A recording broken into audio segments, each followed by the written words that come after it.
আগের দিনের ব্লগে তোমাদের থেকে অনেক ভালোবাসা পেয়েছি। তোমাদের ভালোবাসা পেয়ে মাও খুব আনন্দিত। তাই আবারও তোমাদের ভালোবাসার টানে তালে তালে তালের বড়া নিয়ে হাজির। একটু মজা করেই বললাম, আর বাজারে যা তালের দাম, জন্মাষ্টমী বলে কথা, তাল তো খেতেই হয়। বাড়িতে সকলের কাছে তালের বড়া এতটাই প্রিয় যে দাম যাই হোক বাবা একটা তাল নিয়ে হাজির।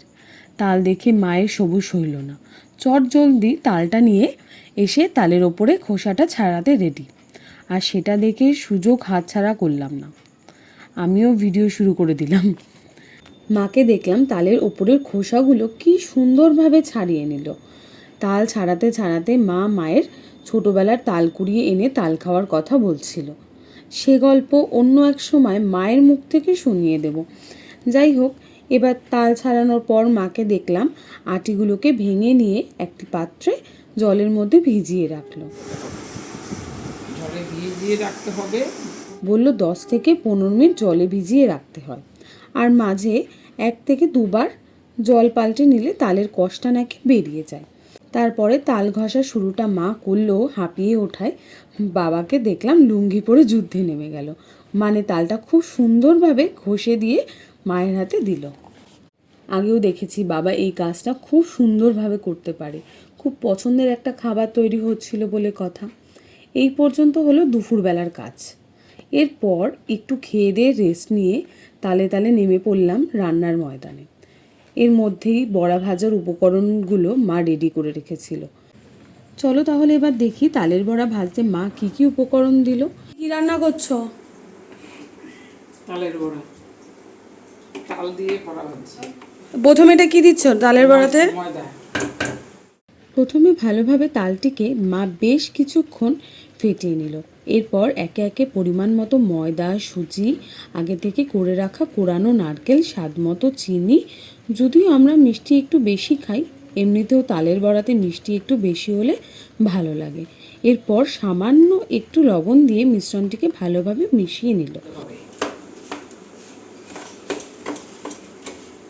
তালের বড়ার সাথে চিনি, ময়দা, সুজি ভালো করে মিশাতে হবে। এরপর দেখলাম ফ্রাই প্যানে বেশি করে তেল দিল। কিছুক্ষণ তেল গরম হওয়ার পর মা সুন্দরভাবে একে একে বড়া শেপে মিশ্রণটিকে তেলের ওপর ছেড়ে দিল। কড়াই ভরে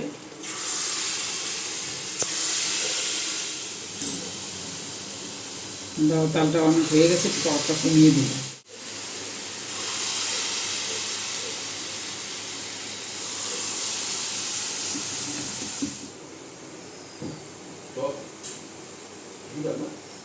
এক পিঠে লালচে ভাব আসতেই আরেক পিঠে লালচে ভাব আনার জন্য সব বড়াগুলোকে উল্টে দিল।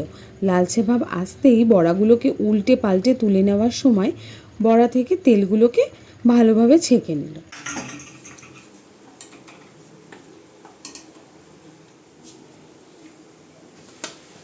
এসবের মাঝে অনেকক্ষণ ক্যামেরার পেছনে বাবা অপেক্ষা করছিল। মা বড়াগুলোকে প্লেটে রাখতেই বাবা ঝপাং করে তুলতে গিয়ে মায়ের বকায় রেখে দিয়ে পালিয়ে গেল। মা বলল ঠান্ডা হোক তারপরে খাবে। সত্যি তো তালের বড়া ঠান্ডাই বেশি ভালো লাগে। ঠান্ডা হওয়া পর্যন্ত অপেক্ষা করতেই হলো।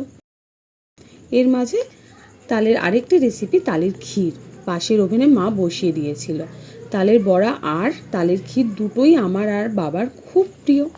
যাই হোক, আগামীকাল জন্মাষ্টমী, সকলকে জন্মাষ্টমীর শুভেচ্ছা।